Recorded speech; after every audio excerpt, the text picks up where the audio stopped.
ó yá o. ibì kan bẹ tó o gbọdọ̀ mọ́ wò wo àwọn ìròyìn wo àwọn ìṣẹ̀lẹ̀ tó ń ṣẹlẹ̀ ní nàìjíríà nílẹ̀ yorùbá ibo nípò nǹkan dé dúró.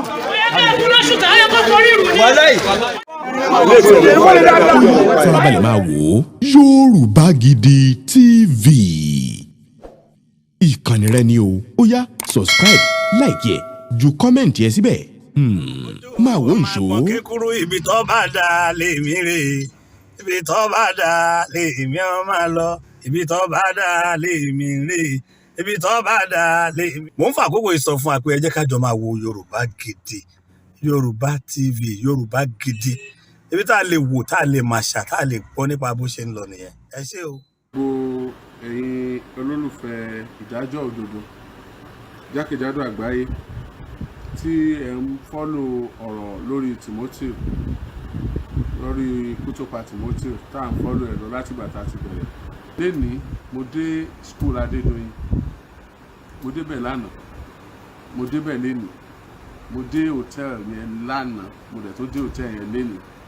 I have to be there because tí wọ́n bá ní kí n má sọ̀rọ̀ mọ́ nípa wọn, wọn à ní kí n stop investigation mi nípa wọn, wọn ní kí n má sì máa investigate pending the time tí mo máa lo àwọn investigation tí mo bá nílẹ̀.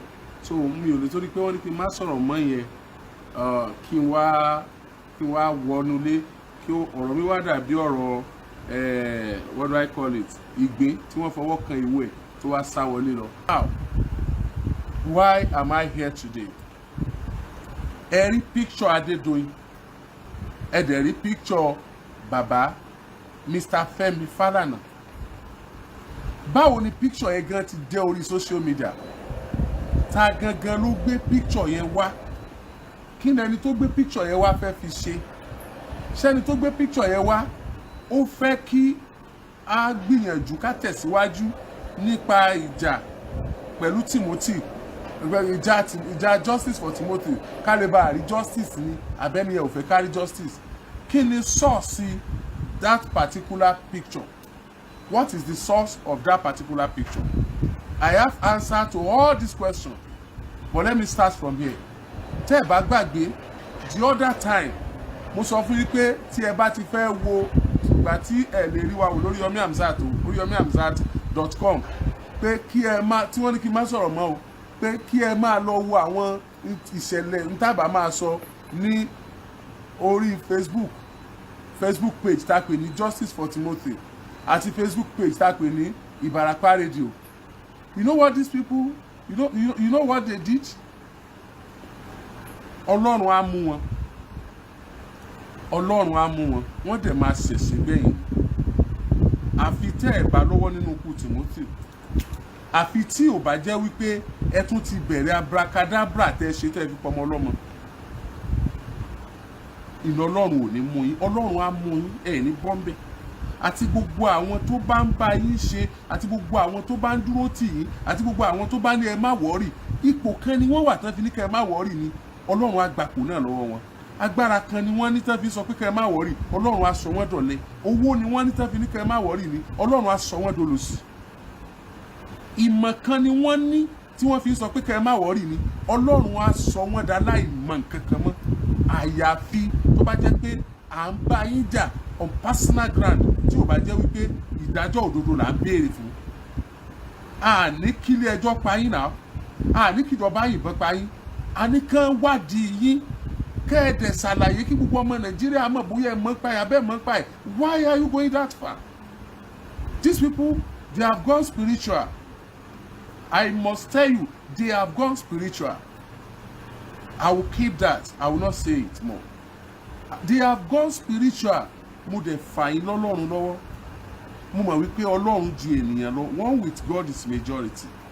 Àdàbí tá a bá mọ̀ yín rí, àdàbí tá a bá ní kẹ́kẹ́ pẹ̀lú yín, àdàbí tá a bá kórìíra yín for nothing.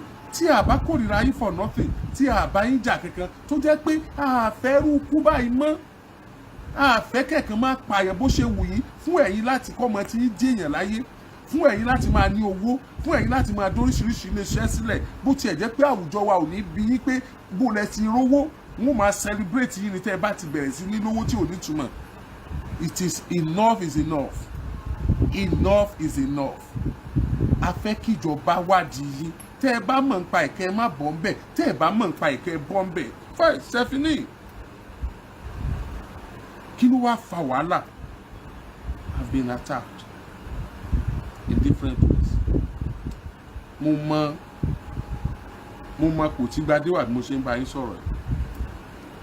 Mo mọ kò tí gbadé ẹ̀gbọ́n Timothy, mo mọ kò tó wà bí mo ṣe ń bá yín sọ̀rọ̀ yìí. Fẹ́mi Fálànà tá a ṣẹ̀ṣẹ̀ fẹ́ gbéṣẹ́ fún, tá a fẹ́ kó bá wa ṣiṣẹ́, tí gbogbo ọmọ Nàìjíríà kọ́kọ́ dákọ̀ èèyàn méjì tó yẹ kó ní wọ́n ń dárúkọ, tí wọn ò dárúkọ ẹ̀ torí pé owó ẹ̀ chì, tí wọn ò dárúkọ ẹ̀ torí pé ó lágídí, tí wọn ò dárúkọ ẹ̀ torí pé ó mọ̀jájá, tí wọn ò dárúkọ ẹ̀ torí kankan, tí wọ́n ń dárúkọ ẹ̀ torí pé he's been known for justice, nothing but justice. Can you imagine? When this matter started, they sent me some pictures. Oh my God. Let me pick it from here. Níjẹrin mi ò kí ń lálàá lásán. Mi ò kàn kí ń lálàá. Ní ìjẹrin. Ọjọ́ wo ló jẹ́ ẹ̀ náà? Today is Saturday. Ọjọ́ Tuesday. Monday mọ́jú Tuesday. Mo mọ time tó yẹ pé tí mo bá lálàá, tí mo bá jí time yẹn, màá mọ̀ pé àlá eré kọ́ ni mo lá. Kálukú ọ̀pọ̀lọpọ̀ èèyàn kò ríra ẹ̀, kò mọ́ra ẹ̀, but I know myself to some extent. Mo ríra mi níwájú ọba àti àwọn èèyàn kan tá a jọ lọ bẹ̀. Ọba yẹn ń bá mi sọ̀rọ̀, bó ṣe ń bá mi sọ̀rọ̀, ó ń rẹ́rìn sí mi, ṣùgbọ́n mo mọ̀ pé inú ẹ̀ ò dùn. Ó ń gbìyànjú, ó fẹ́ ṣe bí epo nífẹ̀ẹ́ mi, ṣùgbọ́n ẹ̀mí mi ò fara gbà pé lódodo ló nífẹ̀ẹ́ mi. Mo rí pé èmi àtàwọn èèyàn kan lájọ lọ. Ìgbà tó yá, ọba yẹn ní ká kẹ́rù wa wọlé. Inú ẹrù tó ní ká kó wọlé, fìlà tí mo dé wà ńbẹ̀. Wọ́n kó gbogbo àwọn ẹrù yẹn wọlé. Fìlà yẹn jẹ́ fìlà Justice for Timothy. Kò pẹ́ púpọ̀ mo la fẹ́ máa lọ. Wọ́n ní ká lọ kẹ́rù wa wá. Ìgbà tán kẹ́rù wa jáde, mi ò rí fìlà Justice for Timothy ńbẹ̀ mọ́. Gbogbo ẹrù tán kó jáde, mi ò dẹ̀ wo ẹrù kankan, fìlà yẹn ni mò ń wá. Mo kọjú sí ẹni tó kẹ́rù yẹn wọlé, mo ní ẹ kẹ́rù wa tán, fìlà tí mo dé ńkọ́? Ohun ò rí, ó padà wọlé. Ó tún padà jáde pé ohun ò rí fìlà yẹn. Mo ní mi ò sọ, kò sí ordinary fìlà o, fìlà Justice for Timothy. Ó ní ohun ò rí fìlà yẹn. Mo ní o ò rí fìlà, o kó gbogbo ẹrù wọlé, o kó gbogbo ẹrù jáde, o kó fìlà. Gbogbo ẹrù tán kó jáde, mi ò dẹ̀ wo ẹrù kankan, fìlà yẹn ni mò ń wá. Mo kọjú sí ẹni tó kẹ́rù yẹn wọlé, mo ní ẹ kẹ́rù wa tán, fìlà tí mo dé ńkọ́? Ohun ò rí, ó padà wọlé. Ó tún padà jáde pé ohun ò rí fìlà yẹn. Mo ní mi ò sọ, kò sí ordinary fìlà o, fìlà Justice for Timothy. Ó ní ohun ò rí fìlà yẹn. Mo ní o ò rí fìlà, o kó gbogbo ẹrù wọlé, o kó gbogbo ẹrù jáde, o kó fìlà Justice for Timothy. So orí fìlà yẹn ó wúlò ju gbogbo ẹrù tó kó jáde lọ. So orí kó má rí gbogbo ẹrù yìí, kó orí fìlà yẹn, ó ti tán. Ọlọ́run tó ní ẹ̀mí mi, tí ó kù mí kú iṣẹ́ ọwọ́ mi nínú sàárè, téèyàn kankan ò ní bá síbẹ̀. Oríyọmí ò try, Oríyọmí agbádùn ẹ, kò sí kankan tí màá gbọ́ ń bẹ̀ mọ́ ju iṣẹ́ ọwọ́ mi lọ. Ṣé wá ní tí mo sọ lẹ́nu yìí, Ọlọ́run yẹn ò gbọ́, kò ní ìdẹ̀. Ẹ̀yin èèyàn tẹ́yìn ò lè rí ẹ̀mí mi nìkan lẹ́yìn ń gbọ́. Ẹ̀yin lẹ́dẹ̀ nídà ti gbọ́. Ọlọ́run tó lè rí ẹ̀mí mi ò nílò ọ̀rọ̀ tí mò ń sọ yìí, torí pé bóyá mo ṣe aburú, mò ń sọ dáadáa, àbí mo ṣe dáadáa, mò ń sọ aburú, kò gbọ́ yẹn. Ẹ̀mí mi, àníyàn, the intention tí mo fi ń ṣe nǹkan yẹn, òun ló gbọ́, òun ló mọ̀. Gbogbo ìgbìyànjú ẹ Justice for Timothy, Justice for Timothy, tó bá yẹ pé torí owó ni mo fi ń ṣe, owó yẹn náà ló máa fún mi, kò ní ní nǹkan kan tí ó san fún mi. Tó bá jẹ́ pé mò ń ṣe nítorí ìfẹ́, pé òdodo mò ń fẹ́, yóò wá fún mi ju tó ju owó yẹn lọ. Èmi sọ eléyìí kẹ́ lè bá a mọ̀ wípé it is beyond ordinary, ó kọjá ń tà ń wò. Ìrìn àjò yẹn ti pọ̀. So tí a bá fẹ́ jàjà ṣẹ́gun, ẹ jọ̀ọ́ ẹ jẹ́ á ṣẹ̀ṣẹ̀ ṣe bí ìgbà tá a ṣẹ̀ṣẹ̀ bẹ̀rẹ̀, ẹ jẹ́ ká ariwo pọ̀ bí ipá àpariwo rí, ẹ jẹ́ á bẹ̀rẹ̀ ìjà bí ipá àti ìjà kankan. Ẹ jọ̀ọ́ ẹ má jẹ́ oṣù wa. A lot of events inú tó ti ń wá tó ń jáde, àwọn náà lè máa ti àwọn nǹkan kan jáde láti pé bóyá yóò overthrow yóò overwhelm èyí tá à ń ṣe yìí. A ní nǹkan kan tá a fẹ́ gbà ju justice lọ. Mo dẹ̀ mọ̀ pé ẹni tá à ń bá jà nìkan kọ́ là ń bá jà. Ẹlòmíì tí ò mọ̀ rí gan tí wọ́n àjọ lájọṣepọ̀ ṣùgbọ́n tó náà ń ṣiṣẹ́ láabi bẹ́ẹ̀, inú ó máa bí bíi ká má ṣàṣeyọrí nítorí pé ó mọ̀ pé bẹ́ẹ̀ ni ẹ bá fi lose òun náà lose nìyẹn, nítorí pé ó mọ̀ pé ọwọ́ tẹ òun náà jọ kan báàsì ti ní fóònù náà lọ́rùn lẹ́nu. Number 1. Number 2, ẹgbẹ́ oríṣiríṣi ni wọ́n wà. Wọ́n ní caucus, àwọn ẹgbẹ́ wọn wà náà àwọn tí wọ́n ń wò mí báyìí, àwọn ẹgbẹ́ wọn wà náà àwọn tí wọ́n sọ pé Yomi ò try, àwọn ẹgbẹ́ wọn wà náà àwọn tí wọ́n ń wo show tí náà. They are there, these people they are everywhere.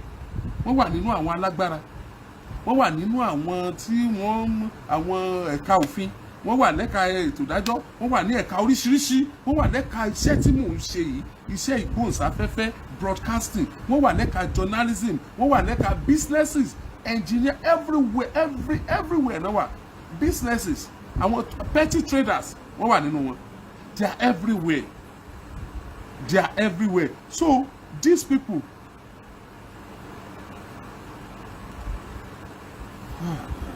kọ́ọ̀tì nọ́mbà tá a fi ṣe show lẹ pè sí mà, ẹ jọ̀ọ́ tí n bá parí show ẹ lè pè mí, Àǹtí Láìdé tí n bá parí show kẹ pè mí, ẹ ṣé. So wọ́n wà káàkiri, wọ́n wà tí wọ́n ṣe bí ọ̀rẹ́, wọ́n wà tí wọ́n pe patí, wọ́n wà tá a pàdé ní ojú agbo tí kì í ṣe tiwọn ṣùgbọ́n tí ọ̀rẹ́ ń kan ọ̀rẹ́ tájọ máa pàdé. They are everywhere. Don't let us see justice for Timothy as justice for Timothy and his family. Timothy has gone. Èyí tá à ń ṣe yàrá wa là ń ṣe fún. If we secure this justice, we secure it for ourselves. Ṣé àwọn ọmọ kékeré tí wọ́n ń gé orí èèyàn káàkiri, ọkọ àtìyàwó tí wọ́n fìyàn sóògùn owó, tí wọ́n ń tara wọn, tí wọ́n soríṣiríṣi aburú káàkiri, àwọn àwòkọ́ṣe wọn, àwọn eléyìí náà làwòkọ́ṣe wọn. Àwọn eléyìí náà làwòkọ́ṣe wọn. Tí a bá ń dá àwọn eléyìí lọ́wọ́ kọ́ àwọn tí wọ́n gbà pé kò sẹ́ni tó lè mú àwọn tí wọ́n gbà pé àwọn lágbára òkùnkùn, àwọn tó lówó, àwọn tó mọ̀ọ́yàn, àwọn wà connected. Tí a bá ń dá àwọn eléyìí lọ́wọ́ kọ́ kò ní sáàdì kẹ. O ṣẹ̀ṣẹ̀ bẹ̀rẹ̀ ní àbígbà àti tipẹ́tipẹ́. Which one is this? Instagram. Kò ní sáàdì kẹ. Ṣé àwọn mélòó ló sọ pé kò ní sáàdì? 273. Àwọn mélòó ló sọ pé kò ní sáàdì? Àwọn ọ̀nà ìpẹ́ báyìí sí. Maybe I need to stop and start. No sound.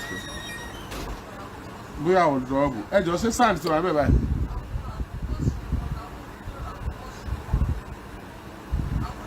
Please, no sound. Why? Bóyá wọ́n ti dọ́wọ́ kọ́ bọ̀ nìyẹn o.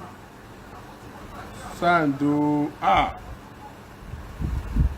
Okay. Please come on YouTube. The Instagram people, come on YouTube.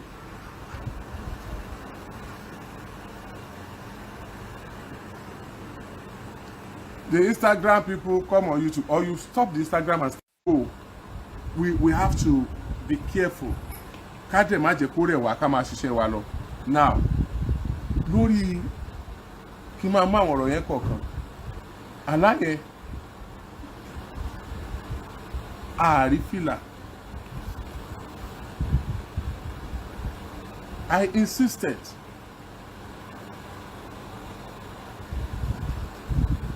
Ẹ jọ̀ọ́, reconnecting. We are reconnecting here. Facebook is on. Gbogbo ẹ ti lọ. Are you done with this? Mo sọ fún yín. Attack yẹn ó pọ̀.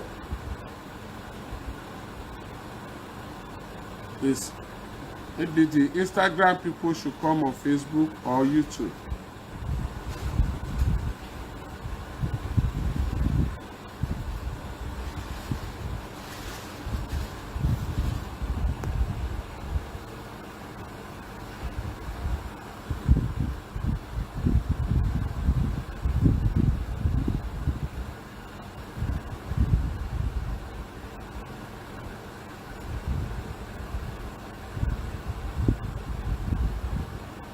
sun is slowly.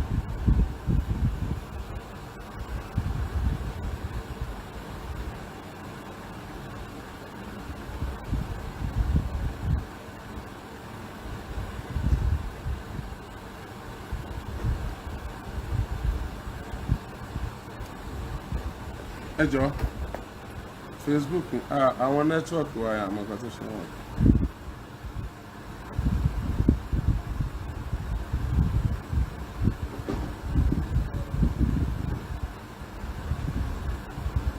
I think we are back on YouTube and Facebook. We are back on YouTube and Facebook. So, refiller. I insisted. Mo gbọ́dọ̀ refiller. Gbogbo ẹrù tẹ́ kó jáde kò sí èyí tó wúlò tó fìlà yẹn. Fìlà yẹn wà important. Kẹ́ má rí gbogbo ẹrù kẹ́ rí fìlà nìkan. Mo wà okay. Ìgbà ẹ má rí fìlà lọ. Wọ́n wọnú ilé wọ́n bẹ̀rẹ̀ sí ní wá fìlà. Ọba náà wọnú ilé ó ń wá fìlà. Gbogbo wọn. Mo wá ń sọ fọ́ba yẹn pé wàhálà ó ṣẹlẹ̀ bí lẹ́nì tí mi ìgbà rí fìlà yẹn. He stood up. Ó dẹ̀ kó gbogbo àwọn yòókù ẹ̀. Wọ́n dẹ̀ wọlé lọ. Bí tán ti ń wá fìlà láti jí. Ìgbà tí mo jí láàárọ̀ ọjọ́ kejì. Mo ní kì í ṣe fìlà náà wá o. Àwọn plans kan ti ń lọ lábẹ́nú o. Tó jẹ́ pé a lè má mọ̀, a dẹ̀ lè má fura. Àwa lè má ráàyè débẹ̀. Ó ní mo fi kọ́kọ́ sọ wípé àwọn tí à ń bá jà wọ́n kọjá àwọn táwa ń wò pa ń bá jà. Fìlà yẹn òun ṣe fìlà tá à ń dé. Justice for Timothy la fi fìlà yẹn denote. Justice for Timothy la fi fìlà yẹn denote. So mi ò rí gẹ́gẹ́ bí fìlà. Wàhálà kan bẹ̀ o. Wọ́n ti ń plan àwọn nǹkan kan o. Wọ́n ti ń ṣe àwọn nǹkan kan o. Immediately tí mo jí èmi náà kẹsẹ̀ bọ àwọn nǹkan kan. Àwa náà bẹ̀rẹ̀ ìrìn àjò tá à ní tí máa sọ resort ẹ̀ báyìí. Ká má bàa sọ̀rọ̀. Wọ́n ń wò mí báyìí, wọ́n wà lára àwọn tán ń wò mí. Èmi tí mo dá 2:30 èmi go plan láti wá for 2:30 yẹn. 2:30 before or after I can do that. Àwọn tó bá mọ̀ mí go dey expect me for that 2:30. Torí pé àwa náà mọ̀ pé àwọn tá à ń bá jà, àwọn tá à ń bá fà, àwọn tá à fẹ́ kí tá à ń bá sọ̀rọ̀ òdodo tá a fún òdodo kò sí nǹkan tá à lè ṣe, oríṣiríṣi nǹkan náà lè ṣe.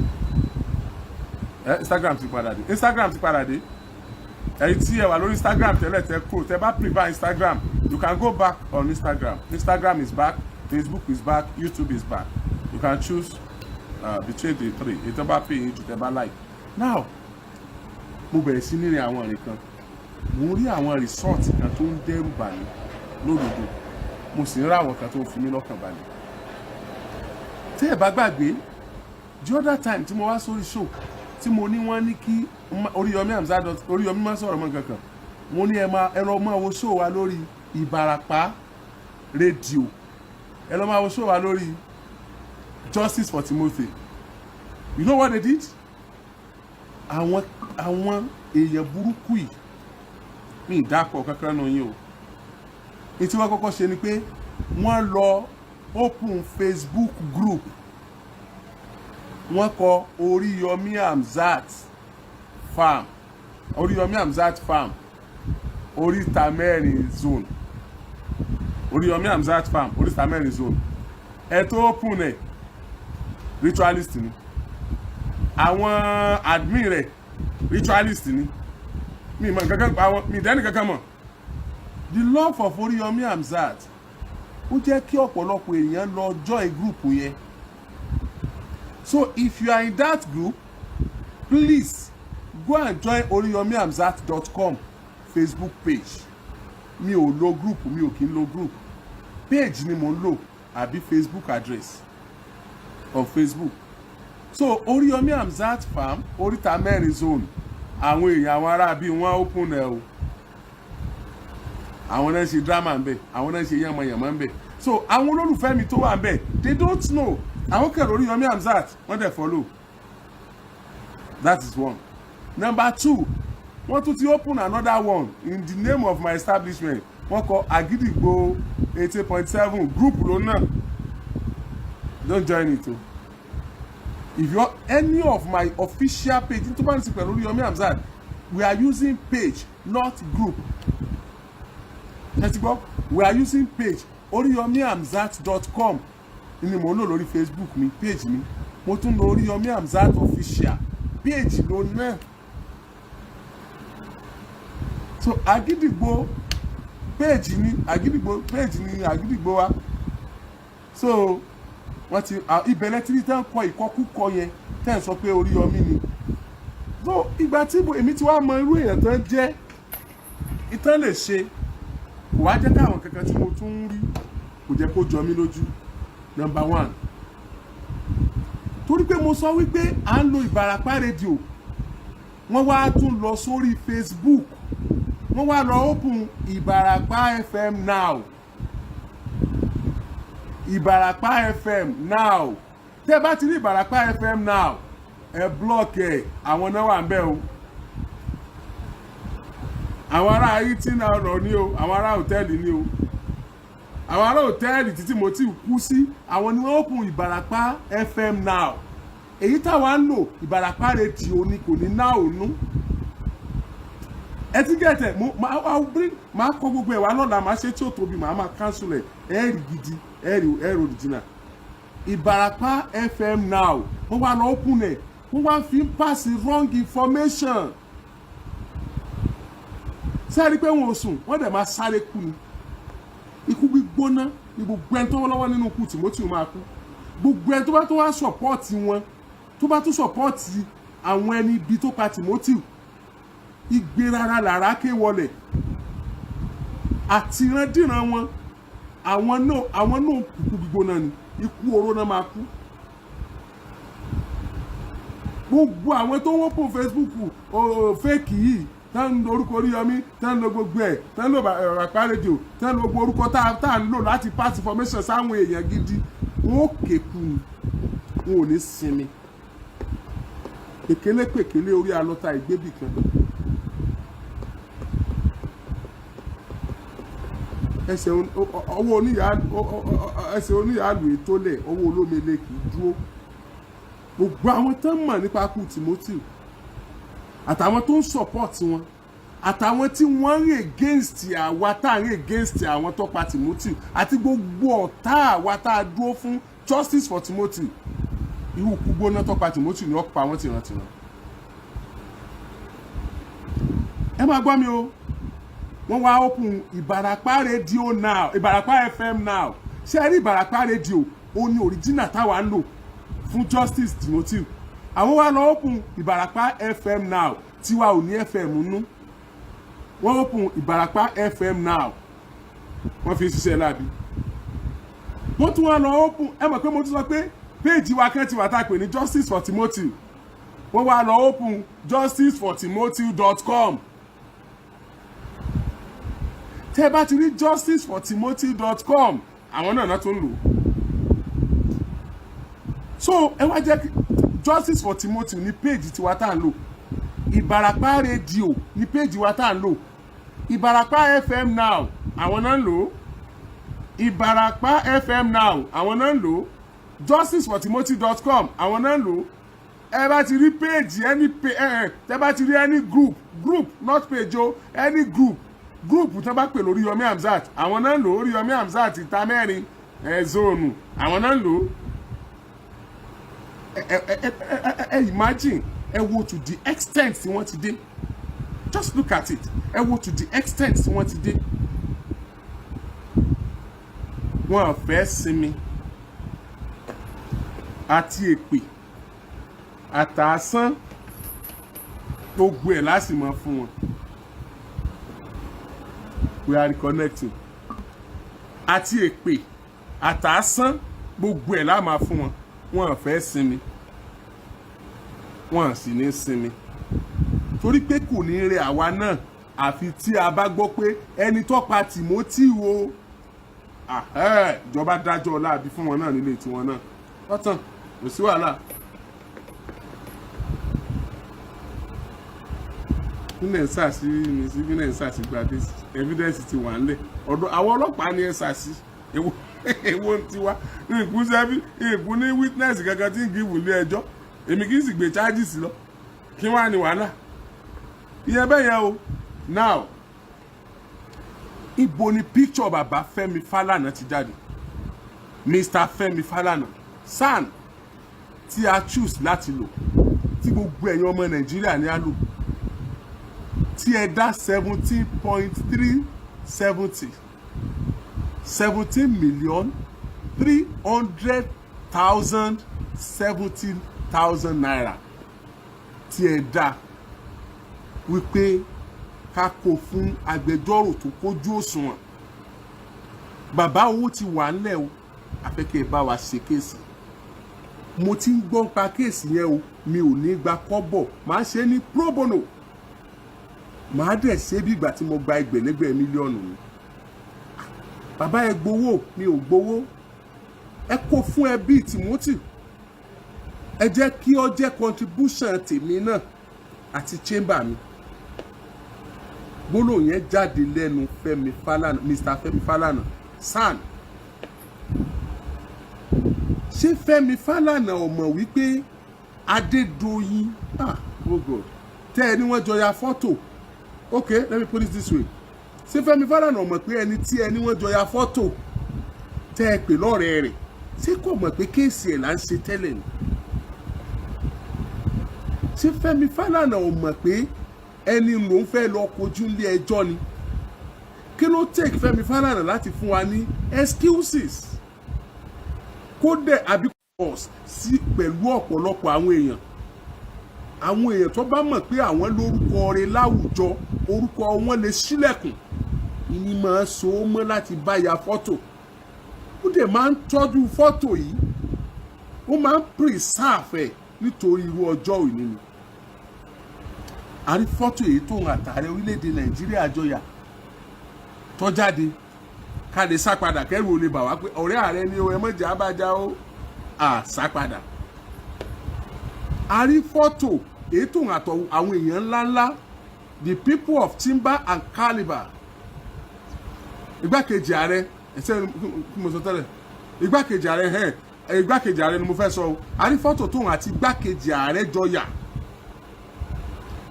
bí ká lè sá padà. He knows how to press his buttons. Àwọn tó mọ àwọn yẹn ní ọlọ́dì mọ́, kódà kó jẹ mọ́ kó fún wọn lówó.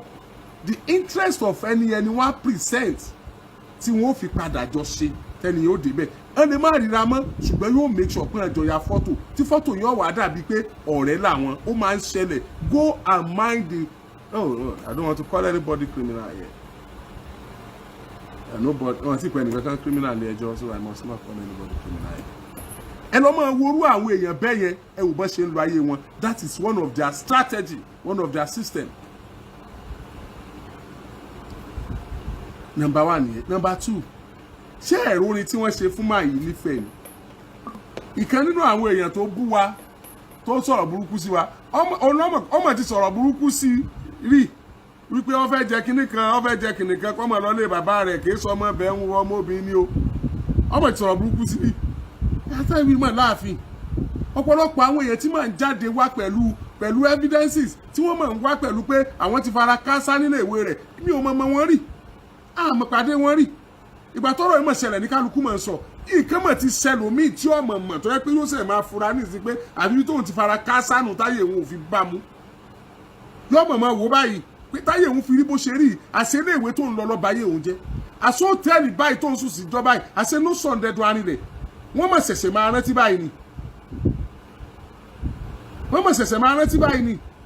Àbí ẹjẹ́ àjọ rò náà. Èèyàn lè lọ sí event, kéèyàn bá yẹn ya fọ́tò, téèyàn bá ti bá yẹn, tí èèyàn oríṣiríṣi èèyàn ló bá mi ya fọ́tò. Ẹ jẹ́ kí n fún ilé experience tèmi kan. Oríyọmí Hamzat farm ní side amúlòkó ẹni bọ̀ kò ń sa amúlòkó gangan náà wọ́n ṣe anniversary wọn tá a máa ń ṣe yẹn. Wọ́n wá pe àwọn èèyàn, time tí mo débẹ̀ làáfà kan báyìí fẹ́ máa lọ. Wọ́n bá ní àwọn ò tí ì lọ, ó borí Yọmí ya fọ́tò, ó bá mi ya fọ́tò. Fọ́ orí nípa àwọn èèyàn bó ṣe ń dórí orí social media lọ́jọ́ ẹni mò ń receive call. Ẹ tẹ́ bá ya fọ́tò ń criminal ni o, ẹ tẹ́ bá ya fọ́tò ń 419 ni mo ní gbogbo ẹ̀yin tẹ́ complain yẹn mọ̀ bọ̀ lágídígbò. Gbogbo wọn sì délé iṣẹ́ wa. Aṣọ ti ní ó ti ní ìwé ńlẹ̀ tẹ́lẹ̀ tá a ti ń pè gan tí ò yọjú gbogbo wọn wá ìjọba mo bá pè mọ̀ bọ̀ àfà yìí bó ṣe ń dọ́fíìsì mi báyìí àwọn EFCC ẹgbàá ẹ̀ mọ̀ mú lọ fọ́tò mi tọ́yà wọn ló gbé sí ó ṣe gbàgàdà wá gbé sí yàrá rẹ̀ wá gbé sí sitting room ẹ̀ níbi títí ń dáwọn èèyàn tí ń gbá lóhùn tó wà pé wà Oríyọmí Hamzat ọ̀rẹ́ mi ni àjọ wà ní èmi àti ẹ na so these people play their pranks bọ́n ṣe máa ń ṣe nìyẹn àwọn èèyàn burúkú bẹ́ẹ̀ yẹn wọ́n á àtàchì mọ́ àwọn tó lórúkọ láwùjọ àwọn tó rúkọ wọn sílẹ̀kùn àwọn èèyàn rí wọ́n wá máa lo fọ́tò wọn kí Mr. Fẹ́mi Fálànà bàbá wa SAN kí wọ́n tó gba ẹjọ́ yìí àrí fọ́tò àwọn àti ẹ̀ o abẹ́rí gbogbo bá ṣe lọ sókè tó àrí fọ́tò wọn o nígbà wọ́n ń play oríṣiríṣi àrùkù sanka wọn l'Àbújá tí wọ́n ń change charges láì tí ì dé kóòtù lákọ̀ọ́kọ́ láì tí ì wọ kóòtù kankan tẹ́ ẹ gbé charges kan tẹ́ gbé charges ọ̀tọ̀ lè tẹ́ family rí ọ̀tọ̀ ní charges náà present court nígbà yẹn wọ́n àrí fọ́tò àwọn àti Fálànà o nígbà tí bàbá Fálànà tí wọ́n wá take up case petition IG tí iléeṣẹ́ ọlọ́pàá wá ní àwọn struck out case yẹn o àwọn ò lè ṣe mọ́ l'Àbújá o wọ́n wá ń bọ̀ ní Ọ̀ṣun tó ti yẹ kán ṣe tí enough evidences wà tí lọ́ọ̀yà tó kójú òṣùwọ̀n tó gbóúnjẹ fẹ́gbẹ́ tó gbà wo bò tí ó ti represent wa tí fìyà àti wa tí ó jẹ́ kí SAN ó lè represent wa tí fìyà àti ó lè wọlé tí ẹjọ́ yìí ó fi wà well argued tá a fi mú àwọn fact jáde tí wọ́n fi sọ bí a bá ti parọ́ mọ́ ibi òun náà bá ti parọ́ tí wọ́n fi sọ ìdí téèyàn ṣe láti kú sóòtẹ́ẹ̀lì yìí kẹ̀dẹ̀ sí kílẹ̀ ọjọ́ kejì ò tó mọ́ kẹ̀dẹ̀ perfect gbogbo record kẹ̀yọ orúkọ ẹ̀dànù kúrò mbẹ̀ kẹ̀dẹ̀ destroy so many evidences including CCTV kí wọ́n dẹ̀ dé inú yàrá tó wà kí wọ́n dẹ̀ bá stain of blood lára ògiri kí wọ́n dẹ̀ rí pé ìtẹ́ẹ̀fì sí aṣọ òtẹ́ẹ̀lì yìí ni so ibi tí gbogbo yẹn ó ti wà well argued níwájú adájọ́ tí ó dá without any bias tá a máa wà well represented by a qualified reputable I don't want to use learned professional ibi tí yẹn ó ti ṣe é ṣe bàbá yẹn wá ṣiṣẹ́ ẹ̀ tán ẹjọ́ yẹn wá débẹ̀ tán àwa ti wá fáìlì charges àti fáìlì kéèsì ti wá wá ẹ̀kọ́ọ̀tù lọ́sùn state ọwọ́ akùkan fún wa lọ́jọ́ àwa wá ń retí bọ́lọ́sẹ̀ kan wọ́n fún wa ní o bọ́lọ́sẹ̀ méjì ní o káwọn ó kéde fáyé pé ọjọ́ báyìí láàlọ́ Òṣogbo àbí láàlọ́ Ọ̀fẹ́ o láti lọ ṣẹjọ́ o ẹ̀yin wá gbé fọ́tò Fẹ́mi Fálànà ẹ wá gbé ti ẹni tí Fẹ́mi Fálànà fẹ́ ṣẹjọ́ against nílé ẹjọ́ ẹ wá rò wípé yín ó da àárín ẹbí Timothy Olúwadámiláre Adégòkè àti Oríyọmí Hamzat àti bàbá Fẹ́mi Fálànà ẹ wá rò pé yín ó da àárín wa rú ẹ tú dànù àwọn aráabí gangan náà gbé fọ́tò yẹn jáde torí pé wọ́n mọ̀ pé àwọn bá bàbá ìyá fọ́tò rí wọ́n béèrè ní nígbà bá ń gbọ́ bá lọ bá pé ẹ̀dùn lọ́ọ̀yà àwọn tí wọ́n gba bàbá SAN yẹn wọ́n ló lé o kí ni a lè ṣe o mi ò ní fọ́tò ẹ̀ létí ìpàdé ẹ̀ nífẹ̀ẹ́ àwọn fọ́tò tá a máa ń lò yẹn ṣé mi ò ẹtújá lò yẹn náà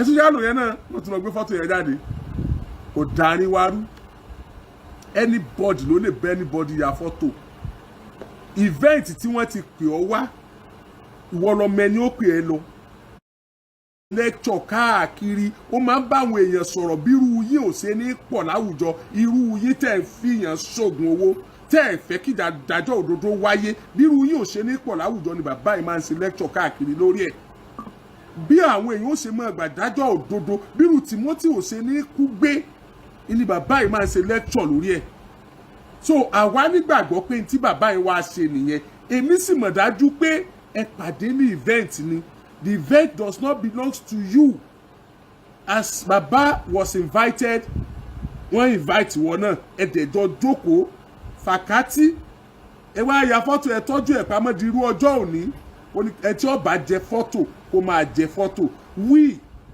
I am speaking for the family of Timothy Oluwadamilare Adegoke wípé we have 100% belief in Baba Femi Falana. Baba Femi Falana is handling our case diligently, professionally, and he has done all the necessary things he's supposed to do without collecting a penny from us. We are not saying this because he does not collect money from us.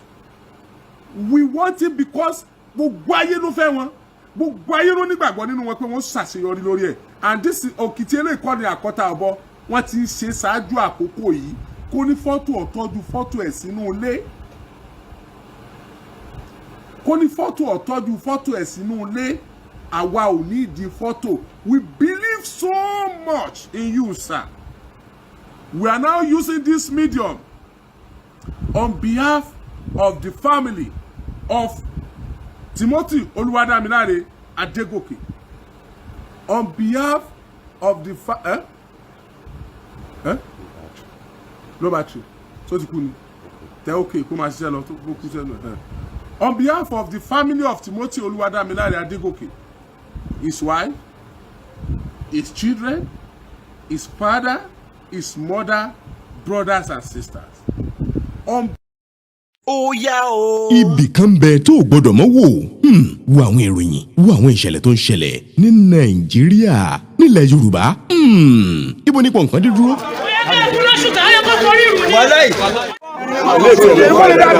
Farabalẹ̀ máa wò ó. Yorùbá Gidi TV.